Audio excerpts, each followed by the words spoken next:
Hello dear students, इस video में हम बच्चों फ्रेजेस एंड क्लॉजेस के बारे में पढ़ेंगे।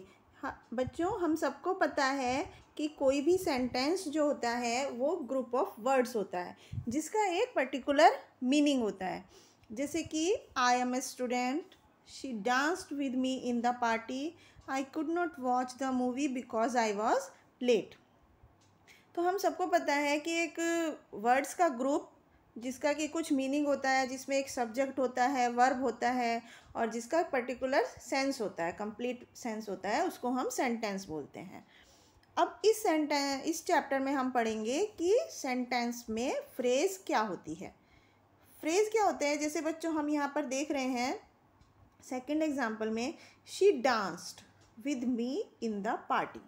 अगर हम बोलते शी डांस्ड तो ये भी अपने आप में एक कंप्लीट मीनिंग है। शी डांस्ड, उसने डांस किया। इसके अलावा जो बाकी का हिस्सा है, ग्रुप ऑफ वर्ड्स है, with me in the party, ये सेंटेंस का हिस्सा जिसका कि कोई पर्टिकुलर मीनिंग नहीं है, जिसमें सब्जेक्ट नहीं है और कोई वर्ब नहीं है, इसको हम फ्रेज बोलते हैं। जैसे कि with me in the party एक फ्रेज है क्योंकि इसमें ना कोई सब्जेक्ट है और ना कोई वर्ब है। तो सेंटेंस का वो हिस्सा जिसमें कोई सब्जेक्ट और वर्ब नहीं होता है उसको हम फ्रेज बोलते हैं। जैसे कि हम और एग्जांपल देखते हैं, the students were playing in the ground. तो इस सेंटेंस में द स्टूडेंट्स वर प्लेइंग, इस इतने सेंटेंस से वाक्य का मीनिंग समझ में आ जाता है। लेकिन जो सेंटेंस का हिस्सा है इन द ग्राउंड, ये एक फ्रेज है क्योंकि इसमें ना कोई सब्जेक्ट है और ना कोई वर्ब है।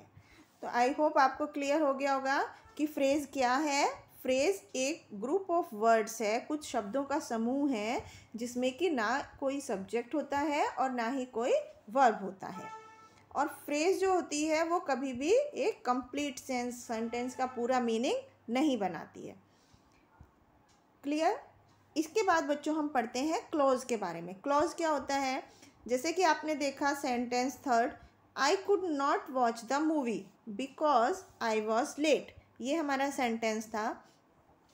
तो हम देख रहे हैं कि सेंटेंस का पहला हिस्सा I could not watch the movie, ये अपने आप में कंप्लीट सेंटेंस है। And because I was late, ये सेंटेंस अपने आप में कंप्लीट है क्योंकि इन दोनों में सब्जेक्ट भी है और वर्ब भी है। सेंटेंस के दोनों हिस्सों में सब्जेक्ट भी और वर्ब दोनों हैं, तो इसको हम क्लॉजेस बोलते हैं। तो क्या समझ में आया बच्चों? सेंटेंस का वो हिस्सा जिसमें कोई सब्जेक्ट और वर्ब नहीं होता है उसको हम फ्रेज बोलते हैं, और सेंटेंस का वो हिस्सा जिसमें कि सब्जेक्ट और वर्ब दोनों होते हैं उसको हम क्लॉज बोलते हैं। तो क्लॉज में हमेशा एक सब्जेक्ट और वर्ब होता है और ये अपने आप में कंप्लीट सेंटेंस नहीं होता और एक बड़े से सेंटेंस का हिस्सा होते हैं क्लॉज जो होती हैं। तो अब हम पढ़ते हैं कि क्लॉजेस कितनी तरह की होती हैं। क्लॉजेस दो तरह की होती हैं बच्चों, एक होती है इंडिपेंडेंट क्लॉजेस और दूसरी होती है डिपेंडेंट क्लॉजेस। इंडिपेंडेंट मतलब क्या होता है, जो कि किसी पर डिपेंड ना हो।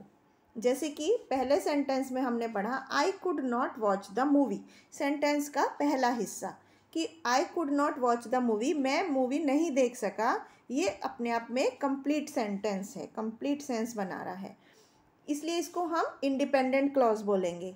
और सेंटेंस का जो दूसरा हिस्सा है बिकॉज आई वॉज लेट, इसमें सेंटेंस का कोई मीनिंग कंप्लीट नहीं हो रहा है क्योंकि मैं लेट हो गया था। अगर हम सिर्फ इतना बोलें तो इससे कोई पूरा वाक्य का मीनिंग समझ में नहीं आ रहा है। ये सेंटेंस तब कंप्लीट होगा जब ये पहले सेंटेंस के साथ बोला जाएगा, तब इस सेंटेंस का, इस क्लॉज का पूरा मीनिंग होगा। क्योंकि ये सेंटेंस, ये जो क्लॉज है वो किसी दूसरी क्लॉज पर डिपेंडेंट है, निर्भर है अपना मीनिंग कंप्लीट करने के लिए, इसलिए इसको डिपेंडेंट क्लॉज बोलते हैं। क्लियर हो गया बच्चों?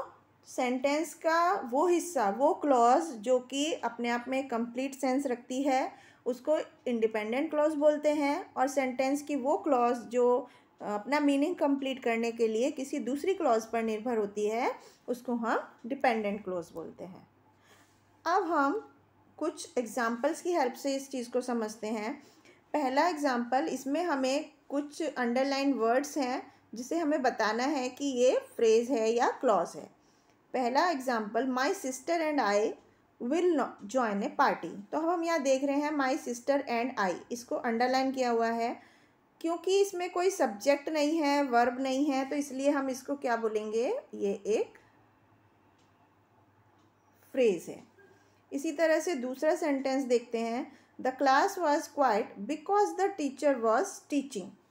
Because the teacher was teaching, इसमें हम देख रहे हैं सब्जेक्ट भी है और वर्ब भी है। तो ये क्या है बच्चों, ये क्लॉज है। कौन सी क्लॉज है, ये है डिपेंडेंट क्लॉज। इस तरह से बाकी के सेंटेंस में भी हम फ्रेज और क्लॉज को पहचान सकते हैं। इसके बाद हम नेक्स्ट क्वेश्चन पे चलते हैं। यहाँ पर हमें फ्रेज लगा करके सेंटेंस कंप्लीट करना है। ये जो कुछ सेंटेंस दिए हुए हैं phrase, a long time ago, a long time ago I was a long time ago there was a king.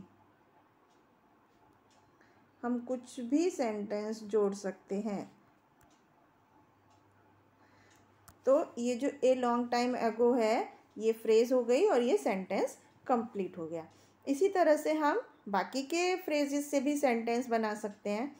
इसके बाद नेक्स्ट क्वेश्चन में बच्चों हमें कुछ क्लॉजेस बनानी है इन वर्ड्स को यूज़ करके। जैसे फर्स्ट वन है if, I go to school if I go to school if my bus comes daily. तो ये इस तरह से हम कुछ भी सेंटेंस बना सकते हैं।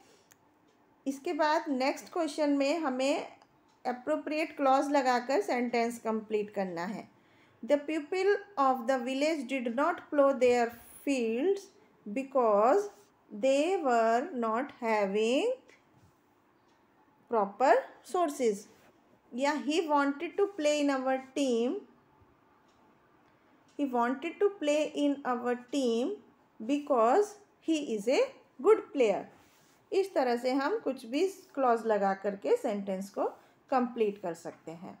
तो इस तरह से बच्चों हमने देखा इस चैप्टर में कि फ्रेज और क्लॉज क्या होते हैं और दोनों में क्या अंतर होता है। एक बार मैं फिर से रिपीट करती हूँ, फ्रेज सेंटेंस का वो हिस्सा है जिसका अपने आप में कंप्लीट सेंस नहीं होता और उसमें कोई भी सब्जेक्ट और वर्ब नहीं होता है। और क्लॉज क्या होती है, क्लॉज सेंटेंस का वो हिस्सा होते हैं जिसमें सब्जेक्ट और वर्ब दोनों होते हैं। और क्लॉज दो तरह की होती हैं, डिपेंडेंट क्लॉज और इंडिपेंडेंट क्लॉज। तो आई होप आपको क्लियर हो गया होगा। Thank you.